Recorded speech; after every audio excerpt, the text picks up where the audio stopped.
Today, the goal is side hustles and moonlighting, earning the extra income without the burnout. Just kind of food for thought as you go through this. Welcome to the Physician Sense Podcast, a podcast designed specifically for physicians, offering a breakdown of complex financial topics to help you develop your financial IQ, further your financial journey, and improve your well-being. Whether you're a medical student, resident, fellow, or attending physician, you're sure to learn something new that will benefit your journey. And now, your hosts, Chad Chubb and Tyler Olson. Welcome to another episode of the Physician Sense Podcast. I am your co-host, Chad Chubb. I'm joined by the one, the only, the fabulous man currently finishing his breakfast, Tyler the Olson. Tyler, how are you, my friend? These strawberries are fantastic. I love just starting podcasts with live video while you're still eating. I always like to make sure you're on your game. So well done, my friend. Well done. Thank you. Yeah, well, it's going to be a hot day, so I figured I should be fruit forward. Well, I love how you describe hot days in the Northeast compared to how I describe hot days in Florida. So I'm sure your day is going to be very hot, Tyler. Very hot. Hey, it's supposed to be 96 today. Oh, wow. That's actually, that's toasty. Yeah. No, it's going to be hot today. And, but then storms tomorrow, and then it'll be down in the 60s on Thursday, my sweet spot. So, yeah, we're toasty today too. We have humidity jumped up. It's definitely a warm week. We have a lot of storms too. So I know that it's transitioning, but we're like in that phase from like now to October, where like every day is a heat index of 100. So I've just accepted it. It's not our first rodeo anymore. We know what's coming. So we'll get through it. Do love some good strawberries though. On today's video, Tyler, we got a good one. A very popular one. I told you before we hit record, this was a recent pain point with one of our clients. And I know it's one that we see numerous times throughout the year with our clients. I know it's the same for you. I know it's one we see on socials and just conversations with physicians. But today, the goal is side hustles and moonlighting, earning the extra income without the burnout. And it's not just going to be like, hey, here's some great side hustle ideas. Clearly, that could be another great topic. But we want to kind of talk through what comes with this. The business entity side, the liability sides, tax implications, retirement benefits. There's a lot. This is a big topic that we could almost probably dig into each individual sector in its own episode. And maybe that'll be a future thread per se, where we'll get a few of them built together. But when I say those topics, Mr. Olson, what comes to mind as a world-class financial planner, but also on what you see and what conversations you have with your clients on, hey, Tyler, I have some 1099 income. What should I do? There's a lot of opportunity. There's also the high potential for FOMO here, especially anyone who's synced in with doctors on social media talking about their successes with 1099 income.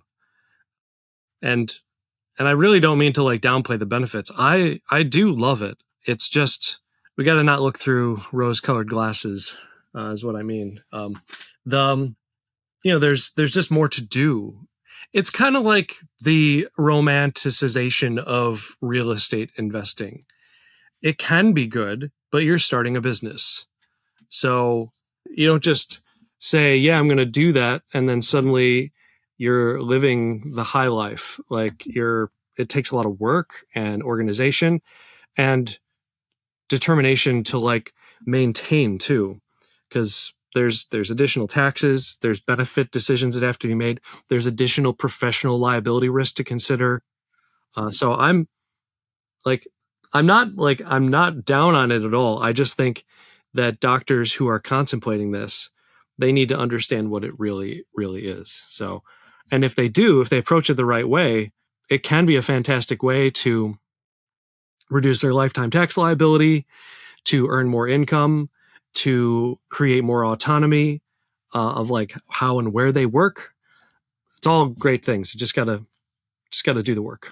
What do you think? Are you a fan?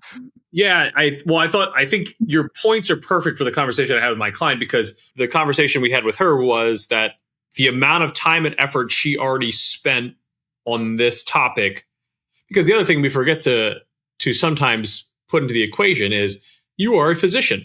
Your hourly rate is very high. When you put in your time to do these, you have to make sure you're putting in your opportunity cost.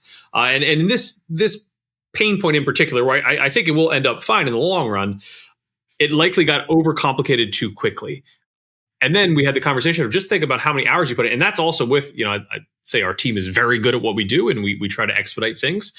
But there's also a lot of other professionals that get their hands into these types of things. This is more of an S Corp conversation than 1099. But regardless, it added layers. It got more complex. Real estate's another good example. This is not a real estate. This is truly a side gig. But all of a sudden, you sit there and say, hey, you put a lot of time and effort into this. Just do your hourly rate. If you would have just done your physician work over all this time, all of a sudden, some of the benefits start to kind of get compressed. Now, ideally, this is like the startup phase, right? And it'll get easier going forward.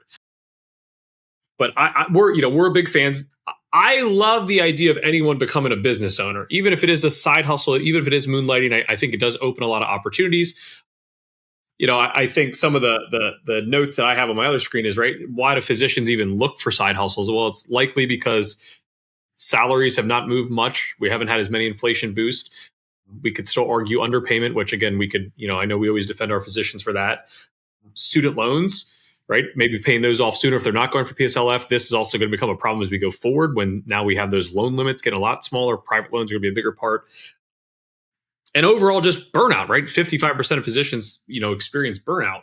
So that's why this is such a popular conversation, because unfortunately, it's a popular conversation because of all those things physicians are looking for these other options. So I am a fan of it, but I'm a fan of it in terms of ideally making your life, I don't want to say easier, but ideally making your life easier, even if there's a little bit of heavy lifting at the start. Yeah. Well, with that in mind, the way I thought I'd share, like, the way that I start these conversations with clients is, like, sometimes it depends on the genesis of it. Sometimes, and this actually is kind of veers into a Department of Labor issue, which they can't necessarily do anything about, but doctors should be aware. If your employer is like, yeah, you're a W-2 employee, but we're going to switch you over to 1099.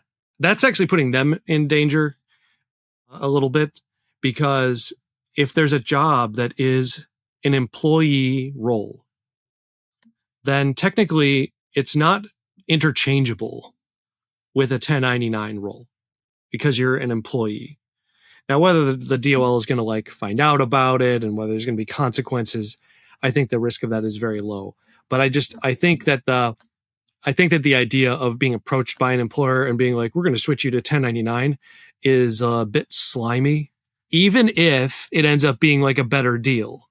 I just think that as an employer, think about yourself as an employer, you and me, with our employees. If we like just went to them and be like, yeah, you know how we're like doing this like W-2 employee relationship? We're going to make you a subcontractor now.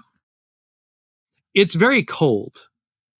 It's very like arm's length, like you're a tool and we're trying to use you optimally, which I get. As a business owner, we do have to think that way. But with humans, with people, it's a little more tricky, in my opinion. This is probably more of like an emotional side of the conversation. But also the DOL, they do care about this. So I think that it just speaks to the quality of the employer, I guess is all I'm saying. However, if a doctor comes to us and says this is happening, then it's really a matter of making some contrasts. You just make that transition. What is the rate? Negotiate it. You got to figure out like how you can make the best of that situation, because you're going to be liable for more payroll taxes. You may be liable for malpractice insurance. You may be liable for tail insurance, and all the other benefits, health insurance, disability insurance, all those. Yeah. So like, the pay, if you were getting paid 400 before, you better be getting paid like 500 or more after the fact, in my opinion. Like that's, it's very just rough numbers there, but I think it starts with contrasts. If the opportunity presents itself either by force, or if a doctor's like, hey, like I've got this job opportunity I could pursue. Like we've had clients that were going to move across the country, and they're looking at a couple job options, and one job is a W-2 and another one, a separate one, is a 1099. Then we need to make a comparison between those two. And that's always where it starts for me, is making comparisons and making sure that they're advocating for themselves appropriately. Yeah, I'm glad you said the 400 to 500. I feel like we discussed this at one point, or maybe I had it in another one of our blogs from before. I think there is like a 20 or 25% rule that says like, hey, if this is what you were W-2 and you're switching to 1099, it should be at least 20 to 25% higher because you add in the extra taxes, the extra benefits, the extra insurance. Again, we get into you paying for your own malpractice or let alone tail insurance, depends on your specialty, but that can get, crazy expensive really quickly. Yeah. And, the one I wanted to dig into more with you, Tyler, because I always think it's fun to hear kind of how you think through things, how we think through things. At what point when you're having a conversation with one of your clients or any physician, right? When is it just a fun 1099 compared to like, hey, you're making enough income that this should probably be a little bit more organized, like a dollar amount? Is this like, hey, once you go above 50,000, is it above 100,000? Like, where's the break even point? I don't even say break even point, but where's the point where you're like, hey, definitely want to get this a little bit more organized. Let's go officially go get your EIN number. Let's go get an LLC. Hey, numbers are kind of serious. Maybe we talk about this S Corp thing and, a reasonable salary. Where do you, and I know it's case by case, right? We as we always say as financial advisors, right? It depends. But where's that line for you? Ballpark. So, S Corp, there's going to be different thresholds here for the things you mentioned. Yeah.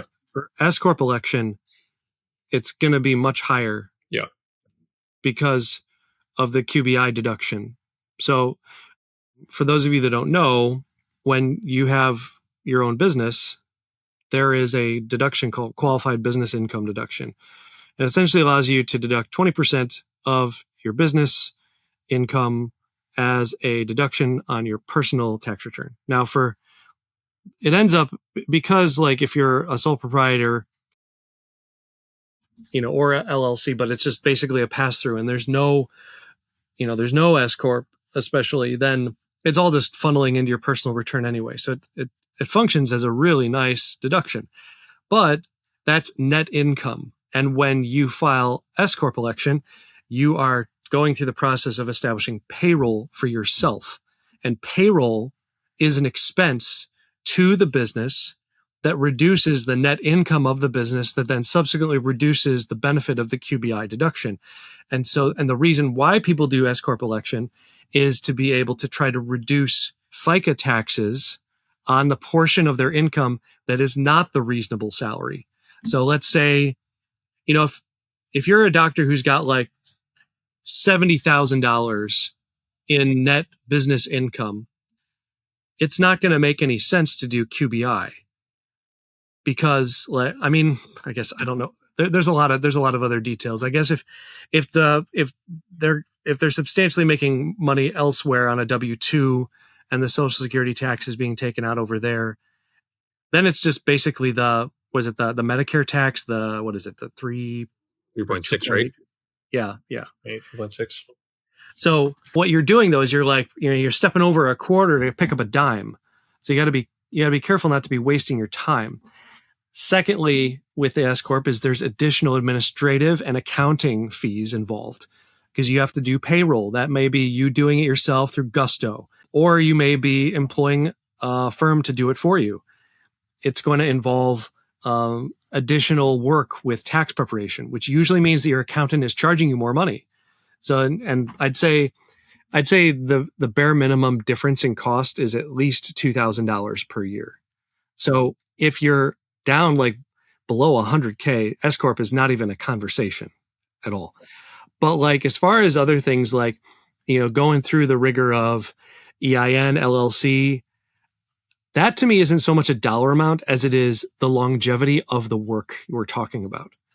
If this is just going to be like something that you do for a couple of years, then maybe don't bother with it. But if it's something that, even if you're making like, I don't know, 25, 30K a year, especially if they're, now this, the other distinction here is if there's someone who's just like asking me questions and they're like working on their own, I may tell them like, just forget about it, even if it's on a long-term basis, unless you really want to invest the time because they're doing it themselves. If they're clients of ours, we are already working with them. And so the administrative burden of like opening up a solo 401k for the retirement contributions and getting an LLC established and an EIN, we're going to help them do all that. And so the administrative burden on them is I wouldn't call it zero, but they have support. And so if they got like an extra $30K per year and we could tuck away another $6,000 into a solo 401k, because you can do 20% of the net income of your 1099 realm of income, even if you've got another 403b or 401k plan, then, for us, it's, to us, it's worth it because we want to capture every opportunity that we can. And that's what we're there for. So it depends on the level of support that a doctor has, and it depends on their interest level in taking on the administrative burden if they're doing it themselves. Good. Yeah, I like that switch of mindset in terms of not a dollar amount for the LLC EIN. For us, it changed. Fidelity used to be kind of relaxed. So Fidelity is our main custodian. Fidelity used to be kind of relaxed on listing a social as an EIN number. Now, to open a solo K, you have to have a separate EIN number. So it kind of forced us for our clients, like pretty much if we're ever going to make a contribution, and I agree, heck, even if it's $1,000 to a solo K, we're usually pretty big fans of that. To your point, right? We take away the administrative burden. We're helping with all that. Yeah. So for us, if there's any interest of a solo K, we're going to get the EIN number. We're likely going to set up an LLC too, just to get it organized. If it's just a one-off year, like you said, we're not worried about. But if it is going to be long, a longer term thing, even if it's smaller numbers, we're good with that. Like I said, the main impetus for this topic was we had a client that probably jumped a little bit too soon on an S Corp. I think the law firm she may have used for helping set up the LLC may have pushed the S Corp a little bit more than we would have liked. And I know you noted social media too at our intro there, but I think I have a huge problem with the amount of tax advice that occurs on social media now. I know I've complained about this in past episodes as well, but the amount of times that there is very questionable tax advice, making it sound like a blanket statement that it's so easy to do and you can benefit from this. I feel like S Corps pop up quite a bit in there. You can deduct this, you can deduct this. There was a conversation on this one that you could deduct student loan payments because without the student loan payments, you would not be a physician. And we had to go down a whole rabbit hole on why that doesn't work. But again, you see these things out there and you're like, well, why can this person do it, but I can't? And you're like, that's just not how it works. And when they go to jail for tax fraud, you're going to be really happy we didn't listen to that. So I like your idea of like, hey, do you keep it simple? No EIN, no LLC, EIN, LLC. Usually we put those two together, right? And then, hey, I think we've noted this before. I feel like it's always like a 200,000 plus, maybe 250 plus to bring in that S Corp idea. Again, a lot of other moving parts in there. Mm-hmm. But just because you're a physician, right, your reasonable salary is naturally higher to get the actual benefits of business distributions versus salary. We still have a lot of reasonable salary to work through. So I like that. I had a question. Yeah, I had a question for something you said. You said that if you have a solo K, you have to get an EIN. Fidelity, you do now. Oh, through Fidelity. I see. Yeah. They used to be more relaxed with it. Yeah. But now we literally can't open one up without a separate EIN number. Are you able to facilitate mega backdoor Roth with Fidelity? No, we do that. We use a separate custodian to get it all set up. Because the base platform of Fidelity, I still think is a little bit too cookie cutter to allow you to set that up, at least based on my last check. So we use a separate provider when clients want to do that. Same thing with like cash balance plans. We don't do any of that through Fidelity. We'll do a separate arm to get those organized. Okay. We've been working with Altruist. We work with Altruist exclusively for management, and they've got a great setup. So if you're ever thinking about it, they are a fantastic option to add to your quiver if you're ever looking. They have a really good mega backdoor Roth and cash balance plan. We can manage the cash balance plans on their platform. I feel like Jason's an innovator. I feel like he's just that's only growing. I feel like all I hear is good things about them. So it doesn't surprise me that they make that easy. I feel like this isn't a political comparison, because I feel like whenever you say his name, it feels like it's political. But I feel like Jason is like the Elon of like the financial industry. Like he's always thinking of like something big and innovative, and he does very well, very successful. So again, no political context, just the true innovator context is what I mean by that. So. Again, just a big shout out there to Jason and what he's doing. Yeah, he's doing great. Yeah. Let's build on, I guess, high level stuff. Little things that I think people forget to think about if they are going to do. Let's build on the S Corp. If you are going to do an S Corp, You're going to have your tax ID. You're going to have your EIN or your EIN number, which is your tax ID number. Other things to keep in mind. This is where it comes back to. It's not just this easy. There's more layers to it. Clearly, you got to create a reasonable salary. Don't forget about your bank account, right? You want to set up a bank account that's only for the business, maybe a saving account just for the business. I always say a credit card just for the business. For clients that set up an S Corp, where do you stand on bookkeepers? Are you, hey, you must have a bookkeeper, or hey, it's pretty straightforward? This is actually a conversation we had with this client, and I wanted to get your thoughts on it. Oh, man. Because bookkeepers are pretty expensive. They are. Yeah. See, the thing with bookkeeping is that people say that it is menial is the wrong word. It's not the right word. It's like people don't want to pay for it, but they also they don't want to pay for it because it's easy to do, but they also don't want to do it, or they don't do it well.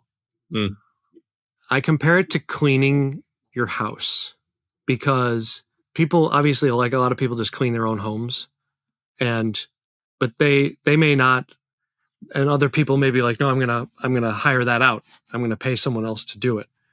And I think it just comes down to, like, because people that don't pay for bookkeeping, they either are going to dedicate the time and be systematic about it and get it right, or their house is going to gradually get more and more dirty. So I think that it's worth it to pay for. I love working with, like, the accountants that we work with that offer bookkeeping. I'm like, yes, just do it. Yeah. Do it. But yeah, I mean, it's not cheap. It's like, I think somewhere in the vicinity of like $300 to $600 per month is not unheard of at all. And a lot of people are like, well, I don't have that many transactions. I'm like, well, but there's startup time. There's getting into it. There's like doing the work, and there's the bearing the responsibility for making sure that everything is categorized properly, and that you, with your high income per hour skill set, like outsource that. So I think that it's worth it to pay for it. But we have clients that are like, no, I can do it myself. And I'm like, all right. But sometimes we run into issues, and I tell them, I'm like, if you had a bookkeeper. Yeah. The reason why I bring it up for an S Corp too is I feel like the S Corp adds a little bit more to it. And I actually, again, use this example. I try to always use real life examples with our clients to what I've done with WealthKeel. And when we started an S Corp, I assumed it was like I had to send over my normal QuickBooks stuff. But an S Corp has a lot more things to track and basis. There's more moving parts. So the first year that we had an S Corp, when my accountant would ask me follow-up questions, I was like, because we have a bookkeeper that's separate from our accountant, which I do like when it's all in-house. I agree with that. And I am a person that blocks off time. I do this for a living. I love this stuff.